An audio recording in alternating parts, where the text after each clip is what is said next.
Holy guacamole! Here is something in the latest February 2025 update that I almost missed. If you haven't already discovered it, then get ready for the new Preferences window in PowerDirector 365. Welcome back once again to PowerDirector Made Simple. In addition to the update that came out at the beginning of February, CyberLink has now issued a second update, bringing us up to version 14.06 on February the 5th, which must have been a needed bug fix because I can't find anything that's different in that one. But the changes in the Preferences window are major. That's right, ladies and gentlemen, I thought the February updates were relatively mundane with just the introduction of the icon for customizing the timeline toolbar, along with a few new titles, but then I discovered this. As I click on the icon in the upper right to open Preferences, you can now see it, the all-new Preferences window. It has been completely revised and extensively shortened. I'm not sure if I like this or not because a lot of the user choices and options no longer exist. To be fair, there were only a handful that I even bothered to change, so maybe CyberLink decided to remove the majority of settings that most users just kept with the program defaults. Let's take a close look to see what is different. Well, the first thing is very obvious. In the previous versions, there were 13 categories along the left side. Now the new version provides only 6 categories. So where did the other 7 go?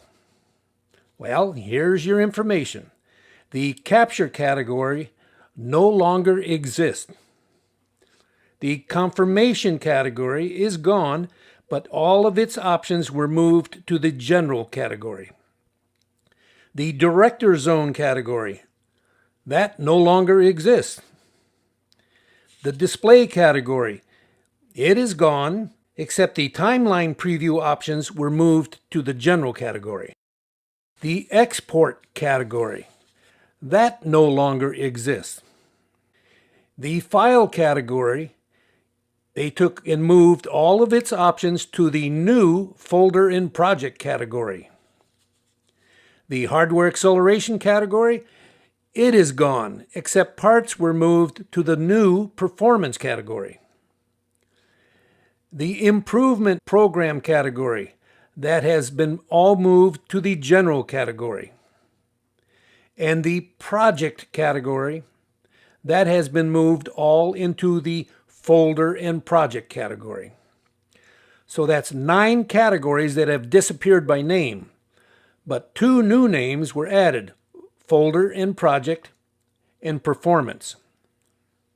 Now here's a look at 4 of the categories compared side by side with their previous counterparts. I'm going to start with the general category. While viewing these, I like to see not only what is no longer there, but what has changed its default setting.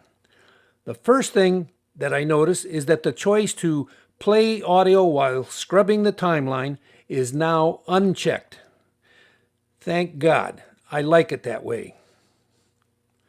The next thing I notice is that under the Advanced Settings section, which unfortunately is not shown on this screen capture, the option to render a preview of the timeline in ultra high def preview quality is now checked by default. That surprises me because that can be a bad choice for those whose computer system may have less than optimal graphic processing ability.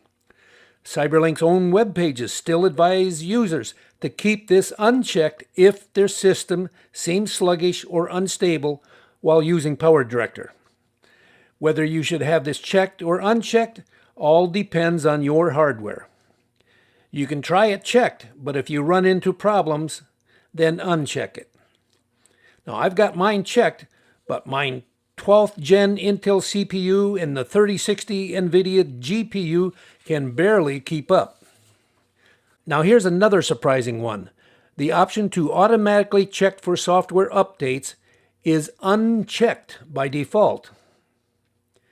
Now I challenge you to name any other program that doesn't want to do this automatically.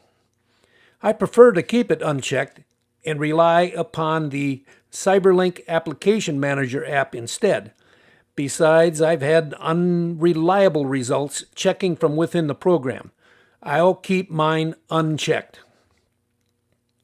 Now, next up is the editing category. First, I notice the option to return to the beginning of video after preview is now unchecked. This is merely a matter of personal choice, but I'll keep mine set to the new default of being unchecked. There are no other differences here, so I'll move to the media cache comparison. There is not much here, and I see nothing different other than a link to manage the downloaded Getty Images content. If I were to click on that link, the only management you can do is to delete any of the content. Now that is strange because even in the program itself, you can right-click on any of the Getty images and select Delete from Disk. So I don't know why they thought having a superfluous link in the Preferences window was really necessary.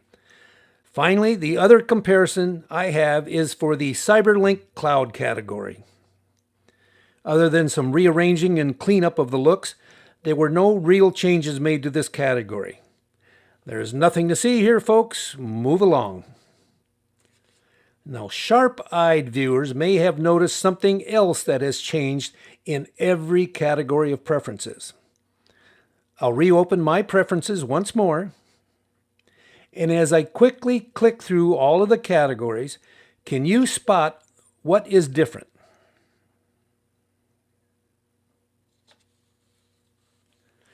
Now look at the lower left corner on each page. Gone is the Power Director advertising that used to appear there, and what now appears is just the icon used by Power Director, the blue video camera. I get the feeling that this may revert to more advertising in the very near future. I also suspect that as we obtain future monthly updates, a few more items that were removed might be put back into some of the various categories. Now, one of these items that used to appear in the old export category was one of my favorites. It was the option to import the exported file into the media library after exporting. In actual practice, I would occasionally export small portions of edited video to be used in these tutorials, and as soon as it would be fully rendered, it would automatically appear in my media library, where I can continue to use it for the creation of the tutorial. Well, even though it remained checked in preferences for the past 2 or 3 months, CyberLink must have changed the code in the program itself to no longer automatically import such files. In other words, the old preference setting hasn't really worked for quite a while. I'll miss that one. It just means now I'll have to manually import that one file or re-import the entire folder. Not really a deal breaker for me. So that's it for the new Preferences window. Open it up yourself and become familiar with what options are now available. Many of the items that used to be set by a preference choice may now show up in the program or as a choice to be made there while using a certain tool or feature. In other words, CyberLink has moved away from global settings and instead opted for a setting to be made during actual usage. That's probably a better way to handle things. Leave your complaints or compliments about the new Preferences window below in comments. Give me a like if you thought this video was of any help to you. And if you haven't already done so, hit that big subscribe button below. Once again, and as always, thanks for watching.